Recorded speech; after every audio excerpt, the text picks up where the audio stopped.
Good afternoon and welcome. Welcome indeed to another edition of the Mark Moses Show podcast, as we're always broadcasting from the Anidjar and Levine Accident Attorney Studios. Take back control of your life. Call them today, 1-800-747-FREE. That's 1-800-747-3733. It's Anidjar and Levine Accident Attorneys. It's Monday, final Monday of 2025. We got to talk some football, because we just survived another crazy couple of days of nonstop football action. Let's be joined by this fine gentleman there in Orlando. He's my great friend, Kyle Nash. He was up last night watching Bears-Niners as well. Kyle, how you doing today, buddy? Hey, listen, great to be aboard, and I hope you are taking every opportunity to enjoy the last remnants of Christmas trees and Christmas lights being up, because remember, you're supposed to have a week after Christmas to get all that handled. So, but I mean, we were busy last night, as you aforementioned. My favorite comment was people were posting, wow, game of the year. That was so exciting. And I was like, what? This is every weekend for me since Labor Day when it comes to the Bears. Every single game. My buddy Jason texted me. He's like, can't we just play 4 quarters and just play crisp and beat someone? No, that's not how this is going to work. So let's get your thoughts on maybe game of the year yet in the NFL. Niners survive 42-38. Yeah. Caleb Williams comes up short in the end zone. Niners now alive. You grew up rooting for this team. Did your team survive last night in a game with no defense? Sure. And not to make excuses. And listen, you mentioned that if they were a fifth quarter, it's just as likely the Bears would have come away with that one, man. I mean, both sides struggled defensively. You could tell Bosa and Warner are both out for the Niners, not making excuses. You could just tell it's different. And Caleb Williams just chopped them apart. By the way, can somebody remember to get an outside contain that Caleb can run the football? The disrespect for that is absolutely silly to me. I can see that you could forget that Brock's an athlete. Like, just look at the dude's face. He still looks like he should be in school. I get it. Okay. You know, the whole twinkle toe thing, and Collinsworth had to have another Mahomes tribute moment that was so silly that Mike Tirico talked trash. Hey, I'm just glad my quarterback was the one that inspired him. But nonetheless, the two things I come away with is, man, the Bears are even thought better than I thought they were. And why aren't we talking about Christian McCaffrey as an MVP candidate instead of a quarterback? I'm just throwing that out there. Oh, that's right. He's a running back. I said what I said, Mark Moses. What's interesting with the Niners, what I took out of last night was you lose Trent Williams on the first play from scrimmage where the pick 6. He's running down the field. The Niners didn't miss a beat. This offense with Kyle Shanahan, I will give him his flowers. It's like they could just pick up some guy in the street. Hey, go play left tackle. Hey, go play wide receiver. I know you've been hammering this. Maybe Kyle Shanahan should be coach of the year. They haven't missed a beat. What also blew my mind is everything's in the middle of the field. All the play calling, every throw, it's around the middle of the field. The Bears still could not stop it. The Bears put up 38 points on the road and lost the game. It's wild, dude. This Niner team is legit. I think they're going to win and get the 1 seed, and I think it goes through them for the Super Bowl. How about you as a guy that watches this team week in and week out? And listen, it's an air quotes short week leading up to the Seattle Seahawks. That game ain't a gimme to wrap it up for that concept too. Let me get that right out of there. I'm inclined to think that the Seahawks win that game, but we'll see what happens. The punchline being, and don't be too hard on your Bears. By the way, the middle of the field, if you're a linebacker and you're like, I have to cover Christian McCaffrey and George Kittle, that is not an easy day, Mark Moses. I don't care who you are. It's a tough thing all the way around there. I think that's kind of why it happened. Not so much that the Bears were bad. It's just that's where the Niners are particularly good. Then suddenly you overcompensate, and then Jawan Jennings gets a big touchdown to get the go-ahead. The Niners, no, I'm not confident to say it goes through San Francisco for that top seed. But, man, if they win Week 18, Kyle Shanahan has to be the guy that is the top contender, in my opinion, for the coach of the year. This game, I think, might have taken it out of Ben Johnson's hands, even though he's a candidate too. No one could play defense. No one. There was no. It's like it's like you're back in college. You're in the dorms with your buddies. You're playing Madden football, and it's on rookie mode. That's what it felt like last night. No one could get a stop. No one. And the Bears just fell short. They played this game last year in Santa Clara. People forget this. And San Francisco embarrassed the Bears. And it's interesting, 1 year later, the Bears are right there. They're right there. And I text you this morning, all right? And I can't stress this enough, all right? I feel like the Niners, Seahawks, and Rams are all Super Bowl contenders. I think the Eagles are a Super Bowl contender still, and I think the Bears are. I think all 5 of them, whatever happens in these playoffs, I think 5 teams legitimately could get to the Super Bowl. How about you when you look at this NFC? Absolutely. Listen, the NFL is a special form of drunk this year, okay? I don't care who you are. It's been New Year's Eve drunk for all the entire season, and the ball has been dropping. The football has been dropping everywhere. No one's been safe. Teams have, 180'd. Teams have fallen apart, right? Some teams that we thought weren't all that great or weren't going to be all that great and have big records are suddenly starting to expose themselves. Looking at you, Patriots. There's just a lot of unpredictable that's been taking place, but those that have weathered the storm are the teams you mentioned in the NFC, right? Rams, Seahawks, Niners. The fact that 3 of them are in the NFC West is like the NFC North last year. This is insane. And we'll see the Bears step into the vacuum as the Packers and Lions take a step back is just how good the rebuild in the front office has gone, and Ben Johnson stepping in to do that. There have been opportunities where the Bears could have stepped into the power vacuum in the past. Everybody remember Justin Fields? I told you Eberflus should have gone sooner than he did, but nobody wanted to listen to the student of the game on that. This time, the Bears have seized the power vacuum in the NFC North as Man Campbell scrambles for life. There's a hot seat talk for him. What the Bears have done in the North is great. What the West has done in the NFC is absolutely insane. And it's nice that the Eagles are along for the ride, beating up on a division in complete disarray that isn't the NFC South. Here's what's so interesting. I am praising the Niners. They could still blow this, where if they lose to the Seahawks, they don't win the division. They open up on the road. Who knows what? They might have to go to Philadelphia or Chicago, or maybe you have to go to Tampa, Carolina. I don't even understand. I don't understand this, where somehow Atlanta wins 2 games, then Charlotte. I get to stop it. I don't want to hear it. I said this to you last Monday. I'm going to say it again. People laugh at me. Caleb Williams has some John Elway in him. And I think you saw it last night, where if you give him a chance, he can go down the field. Yeah. For the first time in my life, I am 43. I know the new year I'll be 44. That'll be coming up. That still blows my mind, but it's the first time I have complete confidence in my life that the Bears have an offense, they have a quarterback, and they can scare other teams. I've never seen this before. That's how crazy this is.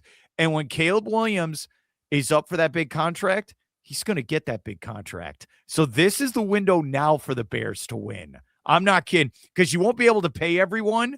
They got to win now. This year and next year is the window. Go ask Detroit about windows. This is it. I think Purdy is a stud, and I think Caleb Williams, I think that was an all-timer. And I think if fans are like, hey, can we see that again in the playoffs? Sign me up. That'd be great. And granted, as a member of the faithful, I would hate to see that matchup again, because trying to beat a team like that twice is tough, man. That's a rough draw. But would we still love to watch it? Hell yeah, it'd be a great game. I'm sure. And you mentioned the Elway thing. Like I said last week, I don't think that's crazy. You certainly got a lot more evidence provided. And let's be honest, if that pass sails just an extra yard into the end zone and completes from Caleb Williams, who was throwing under massive pressure after already having escaped one guy from the edge, you would be pounding the table even harder for Elway, and you'd be right to do so. That was essentially another version of the drive for Chicago, one could say. They're battle testing. Yeah. The Green Bay game a couple weeks ago in Lambeau, the game last week. I mean, all these games, they're ready for the playoffs. All right. Okay.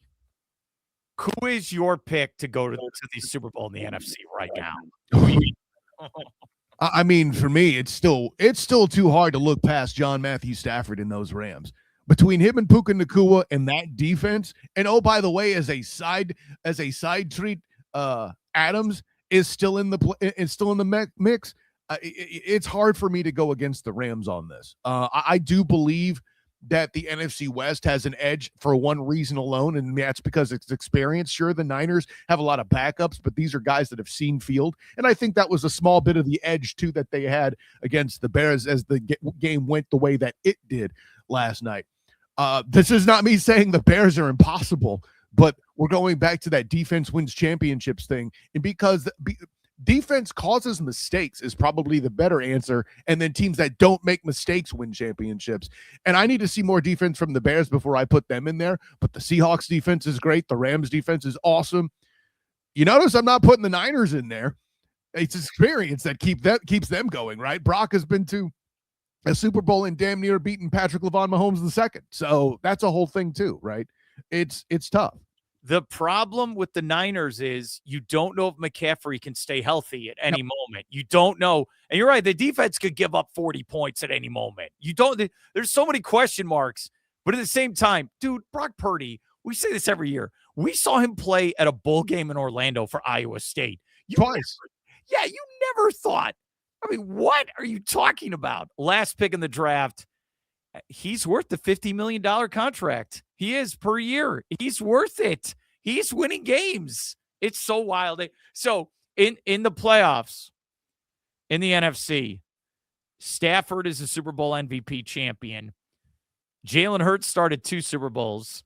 It's like so crazy to say out loud. He won a Super Bowl MVP championship. Brock Purdy should have a Super Bowl championship. Should have won that game. Mm-hmm. What? So then you'll have rookie Caleb Williams pretty much first time in the playoffs. We don't know who's going to start for Green Bay. It'll probably be Jordan Love. I think it's going to happen. And then Sam Darnold, he's going to start his second playoff game. He got annihilated by who beat him? The Rams beat him last year when he was a Minnesota quarterback. Dude, that is a wild race with these quarterbacks. They're going to make it. It is. Yeah. Okay. Who wins the toilet bowl coming up Saturday afternoon? The Buccaneers or the Panthers? Who do you like right now? It's just hard for me to take the Panthers as seriously, but when you shoot yourself in the foot that often, you become unable to walk, as Tampa Bay has shown in their struggles against the flipping Dolphins of all teams. I'm still am very speechless about that outcome. You know, I had one eye on it as I was watching the Jags do their best to try to tank against the Colts. But yeah, I'm going to take, again, based on experience, I'm going to take the Bucs to win that game. But Ted McMillan's come on lately. Bryce Young has been revitalized under this new coaching staff.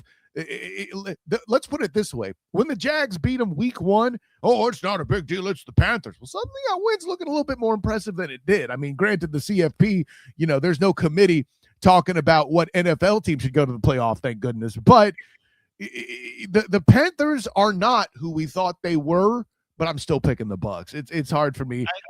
Yeah. I'm with you. I think, that final drive by Tampa in that fourth quarter, it's like they got their head out of their ass. They went right down the field and they scored in like about 20 seconds. Mike Evans in the end zone. And you're like, where was this the last couple of weeks? What are you guys doing? What is this? They had no business losing to Miami. And look, they had no business losing these last couple of games. But what I saw, and Seattle's a great team, but I don't believe in Bryce Young. I think Carolina's got a great defense. I think they're a good team. I don't see Young making plays. I get it. He did it a couple weeks ago against Tampa. I don't see him doing it twice in a row. I think Tampa's going to get it done in a club. So we're both taking Tampa. We're agreeing on this. Yeah, it sounds like it. Listen, make sure that contain Bryce, like the Niners failed to contain Caleb Williams, right? Contain Bryce Young from running the football and dare him to beat you with the throw, right? It's like people used to do against Trevor Lawrence before he got hot this year in Jacksonville, right? Dare him to beat you with his arm and make sure you contain Ted McMillan, because otherwise he'll have keep that puncher's chance going. Right now, whoever wins that game, we're both taking Tampa. they're going to get destroyed in the playoffs. I'm I sorry. think so. There's a part of me, and I feel bad. Usually I'm like, hey, you win the division, you get the home game. No. I feel like, okay, here should be the new rule. Stay with me on this. Okay. If you win the division with a losing record, you do not get a home game. That's what I would say moving forward. Mark Moses, all you've done is that you prove that you've listened to episodes of the Student of the Game podcast back when that was running. I have said, in fact, the very same thing. So yeah, I'm on that train, man. Now, it has happened where the home team with a terrible record has beaten the team because it happened with Seattle beating the Saints in 2010. And I swear, I think Carolina did it one time I could be wrong, with Cam Newton. Something happened. I think so. So I think this has happened multiple times, but there's no way. I'm sorry. And I hope you use this as clipboard material, Kyle, where somehow the Bucs win a playoff game. No way. No way. No. But if they win it, they win it. We'll see. Let's get to your Jaguars. All right. So they win this game. They have won 7 in a row, which is incredible. But Houston will not go away. For everything Jacksonville's done, do they still need to get out there on Sunday and go win this division? Yeah. I think that's the best move. Assure at least that you can do your thing at Everbank, because now that the Bills have tanked, the upper hand belongs now to Houston. And anything you can do to work to get the bye, do it. That means that the Duval Devout are cheering for the Pats to lose to the Dolphins. Good luck with that. Ironically, dependent on former Titan coach Mike Vrabel as well. That's a whole thing too. But yeah, to your point, the Texans won't go away. Granted, their schedule lately has broken at the right point. I am not surprised to see the Texans beat the Chargers, because the Chargers are so god-awful banged up on their offensive line. And guess where the Texans are strongest? That's right, D-line, right? So, of course, they annihilated the Chargers. Justin Herbert, an MVP candidate, can only do so much when he's under that much duress. So, let's put it this way. I'm pretty sure that game took this MVP conversation out of Justin Herbert's hands. I've been pounding the table for that lately. I can't anymore, right? So, yeah, to your point, the way that the Texans defense has remained just dominant, and CJ Stroud starting to regress back up to the mean after struggling early in the year. Yeah, that's a dangerous combination. Nobody is looking forward to facing the Houston Texans, the Jacksonville Jaguars, or anybody in the AFC. I can guarantee you that. Okay. Is the 1 seed still available for Jacksonville, or is that too hard of a reach now? I think that's, I'm going to call that DOA. I don't think that's going to happen. I just don't. The way I'm not even sure the math is there. Technically, I haven't done that research yet here on Monday morning, but I'm fairly certain that listen, as I said, you're asking for the Duval Devout to start cheering for the Miami Dolphins.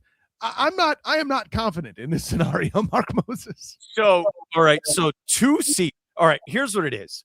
2 or 3 seed is where we're looking at, no matter what happens. Okay. If you win, you have to win the game coming up on Sunday. This is very key, because you could have a scenario where you lose the division, then you're on the road. So it's so wild. So 2 or 3 is probably your best case scenario. You win the division, you play wild card weekend. And is it completely like, are you still like, you might take on the Texans, you might take on the Chargers? Is this completely open? What you might take on the Bills, on what might happen moving forward? Yeah, it is completely open, right? So if the Texans should somehow lose this weekend, I believe they're playing the Colts. That gets the Chargers and Bills in play, right? You need, if the Jags are going to get to the 1 seed, you need both the Broncos and the Pats to lose, right? And I think that the Pats have a gimme game. Isn't it the Raiders the last week they're playing? Oh, no, it is the Chargers that the Broncos finished with. So, yeah, maybe that D-line gets hot. I don't know. But there's some there. But, again, there's just too much that needs to happen for the Jags to get to the 1 seed. They need 2 teams to lose ahead of them, and they need to beat the Titans, which, I mean, remember, the Titans, see what I did there, from in the past have eliminated the Jags from playoff contention here. So, you know what's interesting? Usually it's like, there's all these teams, let's rest the starters. This season has been so good and crazy. I think everyone's playing on, like, I think there's scenarios like, hey, we're not sitting down. We got to keep winning, and we got to play. That's what's so fast. Dude, I cannot remember a season this exciting in a long and again, no Chiefs, the NFL doesn't miss a beat. And it's just as exciting. That's what's so crazy with it. No Chiefs, likely no Lamar Demetrius Jackson or Joey Burr. All of them out of the picture, and it's still must-watch television for sports fans. It's absolutely insane. 2006 might be the most exciting outcome, and I don't remember all the details, but I remember like a then 10th seeded Charger team sneaking in with the right series of events happening. I'd have to double check what year it was precisely. I think it was 2006, but yeah, that's how many years ago? We're talking 19 years ago, 20 seasons ago. Craziness. Crazy. That's what's kind of mean about the NFL. You get guys like Peyton Manning, Tom Brady, they leave, the sport doesn't miss a beat. It creates new superstars. And oh no, what are we going to do? We're going to be fine. Basketball loses Michael Jordan. It loses Kobe. It's going to lose LeBron. What are we going to do? NFL's not like NFL is built so perfectly. And it just moves on. And there's superstar teams. And, dude, and the salary cap where – I know I'm not breaking news here. Dude, all these new teams emerge. They just emerge. And that's what makes it so exciting. And, again, if I would have told you in July, oh, yeah, the Jaguars, they got a chance of the 1 seed. They might be the 2 seed. And a chance. And Trevor Lawrence, superstar, and he's got a chance to get to the Super Bowl. What? What are you talking about? You know, I've been talking about how Trevor Lawrence is taking entirely too much guff, and I'm looking smarter than I ever had. And listen, in August on the Duval Dive, we were asked by one of our listeners to give, and I'm using the adjective that they did, our crackheadiest take on the season. I said the Jacksonville Jaguars could win the division. Well, apparently, I have to make sure I don't go to HR and get drug tested anytime soon. And your brain probably thought, all right, Texas is going to win the division. I thought 9 wins will do it. Yeah. So, all right, we'll end with this. Who wins, Baltimore or Pittsburgh on Sunday Night Football?